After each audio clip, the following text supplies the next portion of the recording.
샬롬, 하루하루 하나님과 동행하시며 살아가고 계신가요? 오늘 주신 말씀 붙잡고 하나님과 행복한 동행을 하시기를 축복합니다. 오늘 말씀은 느헤미야 11장 말씀 되겠습니다. 제11장.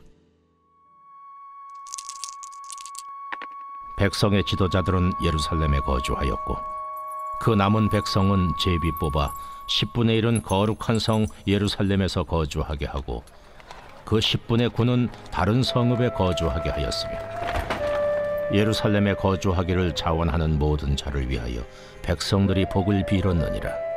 이스라엘과 제사장들과 레위 사람들과 느디님 사람들과 솔로몬의 신하들의 자손은 유다 여러 성읍에서 각각 자기 성읍 자기 기업에 거주하였느니라.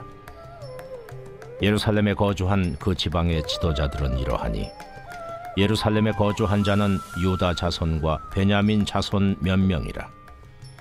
유다 자손 중에는 베레스 자손 아다냐이니 그는 우시아의 아들이요 스가랴의 손자요 아마랴의 증손이요 스바디아의 현손이요 마할랄렐의 오대손이며 또 마아세야니 그는 바룩의 아들이요 골호세의 손자요 하사야의 증손이요 아다야의 현손이요 요아립의 오대손이요 스가랴의 육대손이요 실로 사람의 칠대손이라. 예루살렘에 거주한 베레스 자손은 모두 468명이니 다 용사였느니라. 베냐민 자손은 살루이니 그는 무슬람의 아들이요 요엣의 손자요 부다야의 증손이요 골라야의 현손이요 마아세야의 오대손이요 이디엘의 육대손이요 여사야의 칠대손이며 그 다음은 갑배와 살레 등이니 모두 928명이라. 시그리의 아들 요엘이 그들의 감독이 되었고 하스누아의 아들 유다는 버금이 되어 성읍을 다스렸느니라. 제사장 중에는 요아립의 아들 여다야와 야긴이며 또 하나님의 전을 맡은 자 스라야이니 그는 힐기야의 아들이요 무슬람의 손자요 사독의 증손이요 무라요의 현손이요 아히두베의 오대손이며 또 전에서 일하는 그들의 형제니 모두 822명이요 또 아다야이니 그는 여로함의 아들이요 블라야의 손자요 암시의 증손이요 스가랴의 현손이요 바스훌의 오대손이요 말기야의 육대손이며 또 그 형제의 족장된 자이니 모두 242명이요 또 아마세이니 그는 아사렐의 아들이요 아흐세의 손자요 무실레못의 증손이요 임멜의 현손이며 또 그들의 형제의 큰 용사들이니 모두 128명이라.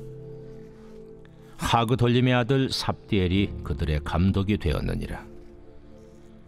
레위 사람 중에는 스마야이니 그는 하습의 아들이요 아스리감의 손자요 하사비아의 증손이요 분니의 현손이며 또 레위 사람의 족장 삽부대와 요사밭이니 그들은 하나님의 전 박간일을 맡았고 또 아삽의 증손 삽디의 손자 미가의 아들 마따냐이니 그는 기도할 때에 감사하는 말씀을 인도하는 자가 되었고 형제 중에 박부기아가 버금이 되었으며 또 여두둔의 증손 갈랄의 손자 삼무아의 아들 압다니 거룩한 성의 레위 사람은 모두 284명이었느니라.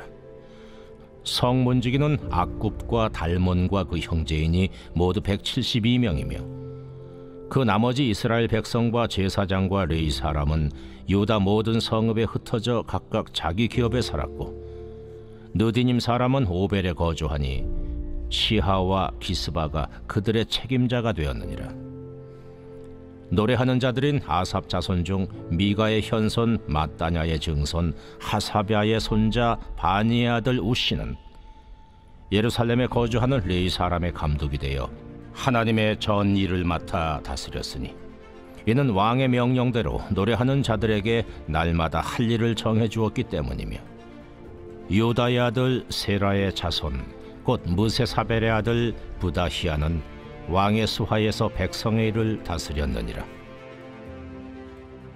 마을과 들로 말하면 유다 자손의 일부는 기럇 아르바와 그 주변 동네들과 디본과 그 주변 동네들과 여갑스엘과 그 마을들에 거주하며 또 예수아와 몰라다와 벳벨렉과 하살수알과 부엘세바와 그 주변 동네들에 거주하며 또 시글락과 무고나와 그 주변 동네들에 거주하며 또 에느림몬과 소라와 야르뭇에 거주하며 또 산오아와 아둘람과 그 마을들과 라기스와 그 들판과 아세가와 그 주변 동네들에 살았으니 그들은 부엘세바에서부터 흰놈의 골짜기까지 장막을 쳤으며 또 베냐민 자손은 게바에서부터 믹마스와 아야와 베델과 그 주변 동네들에 거주하며 아나돗과 놉과 아나냐와 하솔과 라마와 깃다임과 하딕과 스보임과 느발랏과 로드와 오노와 장인들의 골짜기에 거주하였으며 유다에 있던 레위 사람의 일부는 베냐민과 합하였느니라. 언약갱신이란 말을 우리가 계속 사용하고 있는데요.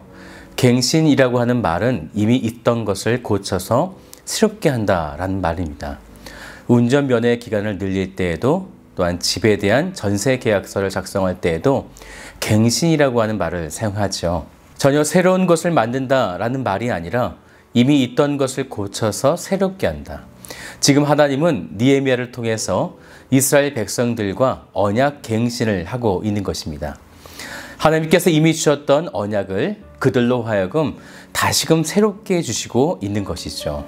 이스라엘 역사를 보면 이 언약 갱신이 몇 번 있었어요. 출애굽했던 이스라엘 백성들이 가나안 땅에 들어가기 전에 출애굽 2세들에게 신명기의 말씀을 주시면서 언약 갱신을 하셨는데요.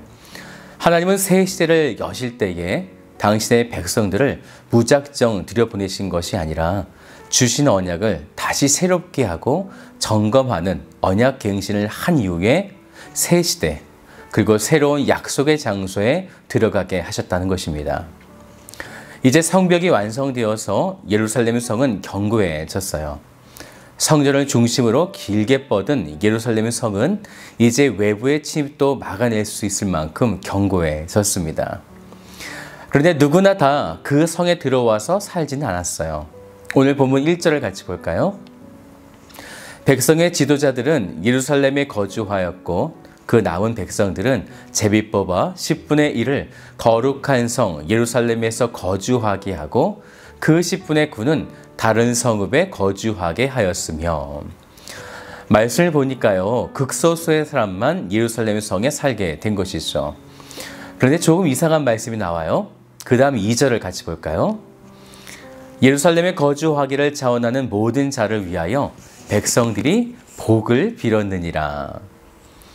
예루살렘 성이 재건되었지만 여전히 사람들이 이 성에서 살기를 원하지 않았다라는 것입니다. 그래서 황폐화된 예루살렘 성보다는 비교적 파괴가 적었던 주변의 성읍들의 살기를 여전히 원했던 것이었어요. 느헤미야 7장 4절을 보니까요. 그 성읍은 광대하고 그 주민은 적으며 가옥은 미처 건축하지 못하였음이니라 이렇게 말씀했어요. 그래서 예루살렘에 이주해서 살아야 할 백성들을 제비 뽑아서 살게 만든 것이죠. 그러다 보니 백성들은 제비가 뽑혀 그곳에서 살아야 할 백성들에게 복을 빌어주는 이상한 상황에 이르게 된 것입니다. 뭔가 좀 이상하죠? 하나님의 거룩한 예루살렘 성전이 있는 성전에 들어가는 것에 힘들어하고 있으니까요. 여전히 사람들은 자신들의 안전과 편의가 중요했던 것입니다. 그래서 3절부터는 예루살렘에 살게 되는 지도자들의 이름과 또한 제사장들과 레위 사람들의 이름들이 계속적으로 기록되고 있어요. 그리고 20절을 보니까요.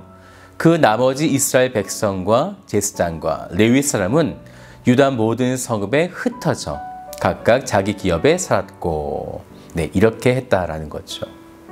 레위인들은 여호수아 시대의 땅을 분배받지 않고 각 지파 속에 살게 되었기 때문에 예루살렘 성에 살게 된 레위인들을 제외하고는 유다 성읍에 흩어져서 각각 살게 되어졌던 것입니다. 하나님의 성전이 완공되고 성벽이 완성되고 그리고 그곳에 살게 되는 하나님의 백성, 선민 공동체가 회복되어져 가는 것을 우리들에게 보여주고 있는 것이죠. 이제 12장에서는 성벽을 봉헌하는 낙성식을 가지게 되어지는데 오늘 11장에서는 그 낙성식이 거행되도록 준비하는 과정을 우리에게 보여주고 있는 것입니다. 그런데요, 우리가 어제까지 보았던 말씀을 보면 하나님은 이스라엘 백성들에게 하나님께서 주셨던 언약을 다시 상기시키시면서 언약 갱신을 했다라는 거죠. 그리고 그 언약 갱신을 하신 이후에 지도자들과 제비 뽑힌 10분의 1만 예루살렘 성에 거주하게 하셨다라는 것입니다. 이것은 한편으로는 이 성에 아무나 들어올 수 없다는 것을 보여주고 있는 것이죠. 우연하게 제비를 뽑히게 된 것이 아니라 성벽이 완성되어 하나님의 예루살렘 성에 들어갈 자가 극소수다라는 것을 보여주고 있는 것입니다.